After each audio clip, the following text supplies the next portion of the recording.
Prashant, PK കൃഷ്ണദാസിനൊപ്പമാണ്. അപ്പോൾ ക്രൈസ്തവ ദേവാലയങ്ങൾ കേന്ദ്രീകരിച്ചുള്ള ഒരു പ്രചരണം ഞായറാഴ്ച രാവിലെ തുടങ്ങി വെച്ചിട്ടുണ്ട്. പറയൂ.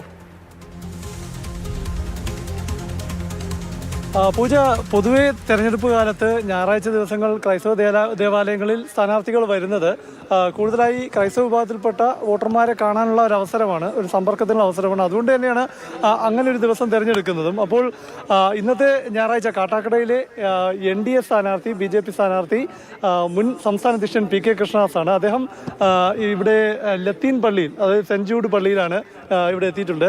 രാവിലെ എത്തി. ദാസേട്ടാ നമസ്കാരം. ഇത് വീണ്ടും കാട്ടാക്കടയിൽ ഒരു അംഗം കുറിക്കുന്നു. അപ്പോൾ എല്ലാവരും കാണാൻ പറ്റിയോ? പ്രാർത്ഥന നടക്കുക? ഇല്ല, പ്രാർത്ഥന നടക്കുകയാണ്. ഒരു 5 മിനിറ്റിനുള്ളിൽ പ്രാർത്ഥന അവസാനിക്കും. ആ സമയത്ത് എല്ലാ വിശ്വാസികളെയും നേരിട്ട് കാണണം എന്നാണ് ആഗ്രഹിക്കുന്നത്. അതിനാണ് ഈ പള്ളിയിൽ എത്തിച്ചേർന്നിട്ടുള്ളത്. ഇപ്പോൾ കാട്ടാക്കട മണ്ഡലം എന്ന് പറയുമ്പോൾ ഈ ക്രൈസ്തവ വിശ്വാസികളൊക്കെ കൂടുതലുള്ള വോട്ടർമാരുള്ള മണ്ഡലമാണ്. ഞാൻ ഈ ഒരു ഘട്ടത്തിൽ ചോദിക്കുന്നത്, ഈ BJP കഴിഞ്ഞ കുറേ നാളായിട്ട് ഒരു ക്രിസ്ത്യൻ വിഭാഗത്തിലേക്ക് സ്വാധീനത്തിന് വേണ്ടിയുള്ള ഒരു ഔട്ട്റീച്ച് പരിപാടികളൊക്കെ ആയിട്ട് സജീവമാണ്. അതിൻ്റെയൊക്കെ ഒരു ഫലം പൊതുവേ ഈ ക്രൈസ്തവ ദേവാലയങ്ങളിലൊക്കെ വന്ന് അവിടുത്തെ വിശ്വാസികളെ കാണുമ്പോൾ മനസ്സിലാകുന്നുണ്ടോ? തീർച്ചയായിട്ടും കഴിഞ്ഞ 11 വർഷക്കാലത്ത് നരേന്ദ്രമോദി സർക്കാരിൻ്റെ ഭരണം അത് ഭൂരിപക്ഷ സമൂഹത്തിൽ മാത്രമല്ല, ന്യൂനപക്ഷ സമൂഹത്തിനിടയിൽ, പ്രത്യേകിച്ചും ക്രൈസ്തവ സമൂഹത്തിനിടയിൽ വലിയൊരു മനംമാറ്റം ഉണ്ടായിട്ടുണ്ട്. ഇതുവരെ മാർക്സിസ്റ്റ് പാർട്ടിയും കോൺഗ്രസും ഭീതി പരത്തിയിട്ട് ഈ ന്യൂനപക്ഷ സമൂഹത്തിൽ നിന്ന് BJP അകറ്റി നിർത്താൻ വേണ്ടി ശ്രമിച്ചിരുന്നു. പക്ഷെ ഇതെല്ലാം മാറി. ഈ ഛത്തീസ്ഗഡ് വിഷയം അതിനൊരു വെല്ലുവിളി ആയില്ല. ഒന്നുമില്ല. അവർ നേരിട്ട് അനുഭവിക്കില്ലേ 11 വർഷത്തെ നേട്ടം. ഇപ്പം വീട് അനുഭവിച്ചതിൽ എല്ലാ മതക്കാരും ഉണ്ട്. അതുപോലെ കുടിവെള്ളം കൊടുത്തതിൽ എല്ലാ മതക്കാരും ഉണ്ട്. ഇപ്പോൾ സൗജന്യ റേഷൻ കിട്ടുന്നു.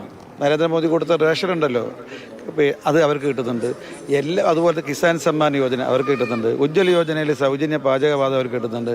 അപ്പോൾ ഇതെല്ലാം ഗവൺമെൻറ്, അതായത് നരേന്ദ്രമോദി സർക്കാരിൻ്റെ എല്ലാ ജനക്ഷേമ പദ്ധതികളും ഗുണഭോക്താക്കൾ ഭൂരിപക്ഷമുണ്ട്, ന്യൂനപക്ഷമുണ്ട്. അപ്പോൾ അതുകൊണ്ട് അവർക്ക് ബോധ്യപ്പെട്ടു. ഇതിൽ ഇപ്പോൾ കാട്ടാക്കടയിലെ മത്സരത്തിൻ്റെ കാര്യം പറയുമ്പോൾ പൂജ ശ്രദ്ധിക്കേണ്ട ഒരു കാര്യം, കഴിഞ്ഞ ലോക്സഭാ തെരഞ്ഞെടുപ്പിൽ 2024 ലോക്സഭാ തെരഞ്ഞെടുപ്പിൽ V മുരളീധരൻ 1ാം സ്ഥാനത്തെത്തിയ 2 മണ്ഡലങ്ങളിൽ ഒന്ന് കാട്ടാക്കടയാണ്. അതായത് 5000 വോട്ടിൻ്റെ വ്യത്യാസം മാത്രമേ ഉള്ളൂ. അപ്പോൾ എത്രത്തോളം ശക്തമായ ത്രികോണ മത്സരമാണ്. കാട്ടാക്കടയിൽ അത്ഭുതം സൃഷ്ടിക്കാൻ ഇത്തവണ PK കൃഷ്ണദാസിന് സാധിക്കും എന്ന് തന്നെ കരുതുന്നു. പിന്നെ മാത്രമല്ല, തദ്ദേശ തെരഞ്ഞെടുപ്പിലും 2 പഞ്ചായത്തുകൾ, അതായത് വിളപ്പിൽശാലയും മാറനല്ലൂർ, ഈ 2 പഞ്ചായത്തുകളിലും BJP ഭരിക്കുകയാണ്, രണ്ടിടത്ത് പ്രതിപക്ഷത്തും. ഇത്തവണ ജയിച്ചു കയറുമോ? അല്ല, ഞാൻ 2011-ലും 2016-ലും 2021-ലും 3 തവണ ഇവിടെ സ്ഥാനാർത്ഥിയായി മത്സരിച്ചു. ഞാൻ ഇവിടുന്ന് വിട്ടുപോയിട്ടില്ല. കാട്ടാക്കടക്കാരോടൊപ്പം ഉണ്ടായിരുന്നു. പക്ഷേ അന്നെല്ലാം ഞാൻ നേരിട്ടൊരു ചോദ്യം, BJP NDA വിജയിക്കുമോ? ഇപ്പം ആ ചോദ്യം ഇല്ല. ഇപ്പം കഴിഞ്ഞ 24 ലോക്സഭാ തെരഞ്ഞെടുപ്പിൽ BJP NDA ശ്രീ മുരളിയേട്ടന് ഞാൻ നേരത്തെ താങ്കൾ സൂചിപ്പിച്ചതുപോലെ 5000 വോട്ട് ലീഡാണ്. LDF UDF 2-3 സ്ഥാനത്താണ് ഉള്ളത്. പഞ്ചായത്ത് തെരഞ്ഞെടുപ്പിൽ അത് ആവർത്തിച്ചു. 2 പഞ്ചായത്തിൽ നമ്മൾ ഭരിക്കുന്നു. 2 പഞ്ചായത്തിൽ ഒരു സീറ്റിൻ്റെ വ്യത്യാസത്തിനാണ് ഭരണം നഷ്ടപ്പെട്ടത്. മറ്റു 2 പഞ്ചായത്തിലും പ്രധാന പ്രതിപക്ഷ. മാത്രമല്ല 48,000-ഓളം വോട്ട് നേടിക്കൊണ്ട് BJP വലിയ മുന്നേറ്റമാണ് പഞ്ചായത്ത് തെരഞ്ഞെടുപ്പ് ഉണ്ടായത്. ആ മുന്നേറ്റം തന്നെ ഈ നിയമസഭാ തെരഞ്ഞെടുപ്പിലും ആവർത്തിക്കും എന്നാണ് ഞങ്ങളുടെ പ്രതീക്ഷ. ഇവരിപ്പം വിശ്വാസികളൊക്കെ പുറത്തിറങ്ങുമ്പോൾ ദാസേട്ടനെ വരെ കാണേണ്ടി വരും. അതിനുമ്പ് 2 കാര്യങ്ങൾ ചോദിക്കുകയാണ്. ഒന്നിത് സിറ്റിംഗ് സീറ്റ് CPM-ൻ്റെയാണ്, IB സതീഷാണ്. ഇപ്പോൾ MR ബൈജു കോൺഗ്രസിൻ്റെ സ്ഥാനത്ത്. ശക്തമായ മത്സരം. ഈ കാട്ടാക്കട മണ്ഡലത്തിന് പുറത്തേക്കൊരു കാര്യം, BJP ഇത്തവണ കേരളത്തിൽ എത്ര സീറ്റ് നേടും? ഇന്നലെ മുഖ്യമന്ത്രി പറഞ്ഞു അക്കൗണ്ടും തുറക്കാൻ പോകുന്നില്ല, ഒരു സീറ്റും ജയിക്കില്ല എന്നാണ് പറഞ്ഞത്. അങ്ങനെയാണോ? അല്ല, അദ്ദേഹം ലോക്സഭാ തെരഞ്ഞെടുപ്പിൽ പറഞ്ഞു BJP ഒരു സീറ്റും ജയിക്കില്ല, 2ാം സ്ഥാനത്ത് എത്തൂല. പക്ഷേ ഇന്ന് മുഖ്യമന്ത്രിയുടെ പാർട്ടിക്കും ഒരു MP ഉള്ളത്, BJPക്കും ഒരു MP ഉള്ളത്. അദ്ദേഹത്തിൻ്റെ നേതാവ് MP ജയിച്ചത് 20,000 വോട്ടിന് താഴെയാണ്.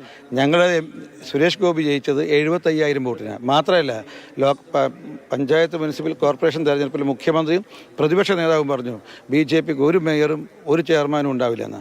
പക്ഷേ ഇപ്പോൾ മുഖ്യമന്ത്രി ശ്രീ പിണറായി വിജയൻ്റെ പാർട്ടിക്ക് ഒരു കോർപ്പറേഷൻ മേയറാണ് ഉള്ളത്, BJPക്ക് ഒരു കോർപ്പറേഷൻ മേയർ. പക്ഷേ ഞങ്ങളുടെ കോർപ്പറേഷൻ മേയർ കേരളത്തിൻ്റെ തലസ്ഥാനത്താണ്. മുഖ്യമന്ത്രിയുടെ മൂക്കിന് താഴെയാണ് ഞങ്ങൾ മേയർ സ്ഥാനം കരസ്ഥമാക്കിയത്.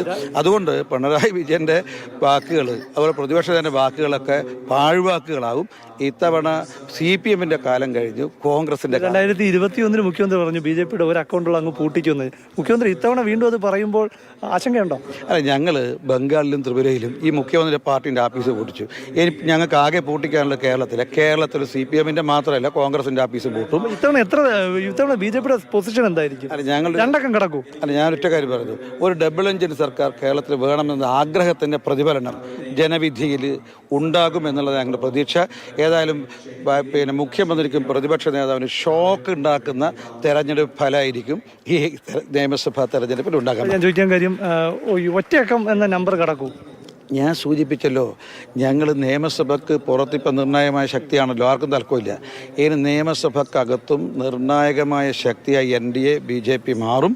മാത്രമല്ല, ഞാൻ സൂചിപ്പിച്ചതുപോലെ ഡബിൾ എഞ്ചിൻ സർക്കാർ കേരളത്തിൽ വേണം എന്ന ആഗ്രഹത്തിന്റെ പ്രതിഫലനം ജനവിധിയിലുണ്ട്. അപ്പം വിശ്വാസികളൊക്കെ ഇറങ്ങി വരുന്നുണ്ട്. PK കൃഷ്ണദാസ് അവരോടൊക്കെ വോട്ട് ചോദിക്കാൻ തയ്യാറായിരിക്കുകയാണ്. എന്തായാലും വാശിയേറിയ മത്സരം തന്നെയാണ് കാട്ടാക്കടയിൽ നടക്കാൻ പോകുന്നത്. കാരണം നമ്മൾ ശ്രദ്ധിക്കപ്പെടാത്ത ചില മണ്ഡലങ്ങളുണ്ട്. പക്ഷെ BJP-യെ സംബന്ധിച്ചിടത്തോളം കാട്ടാക്കട എന്നത് ഒരു A ക്ലാസ് മണ്ഡലമാണ്. വലിയ വളർച്ച ഉണ്ടാക്കിയിട്ടുള്ള മണ്ഡലമാണ്. വോട്ട് വളർച്ച ഉണ്ടാക്കിയിട്ടുണ്ട്. കഴിഞ്ഞ ദിവസം തന്നെ PK കൃഷ്ണദാസ് അദ്ദേഹം നാമനിർദ്ദേശ പത്രിക കൊടുക്കാൻ പോയപ്പോൾ ഫേസ്ബുക്കിൽ ഇട്ട കമന്റ് എന്ന് പറയുന്നത്, അല്ലെങ്കിൽ ആ ഒരു ക്യാപ്ഷൻ എന്ന് പറയുന്നത്, ഇത്തവണ കാട്ടാക്കട തിരുത്തും എന്നുള്ളതാണ്. ഇപ്പോൾ തന്നെ ആത്മവിശ്വാസം പ്രകടിപ്പിക്കുന്നുണ്ട്. ഇത്തവണ നിയമസഭാ തെരഞ്ഞെടുപ്പ് ഫലം വരുമ്പോൾ അത് LDF-നും UDF-നും ഷോക്ക് നൽകുന്ന ഒരു റിസൾട്ട് ആയിരിക്കും, ഞങ്ങൾ മുന്നിൽ തന്നെ ഉണ്ടാകും എന്ന് തന്നെയുള്ള വലിയ ആത്മവിശ്വാസമാണ് NDA ക്യാമ്പിൽ നിന്നും പ്രകടിപ്പിക്കുന്നത്. പ്രശാന്ത് കൃഷ്ണയാണ് നമ്മുടെ അടുത്ത കാര്യങ്ങൾ പറഞ്ഞത്.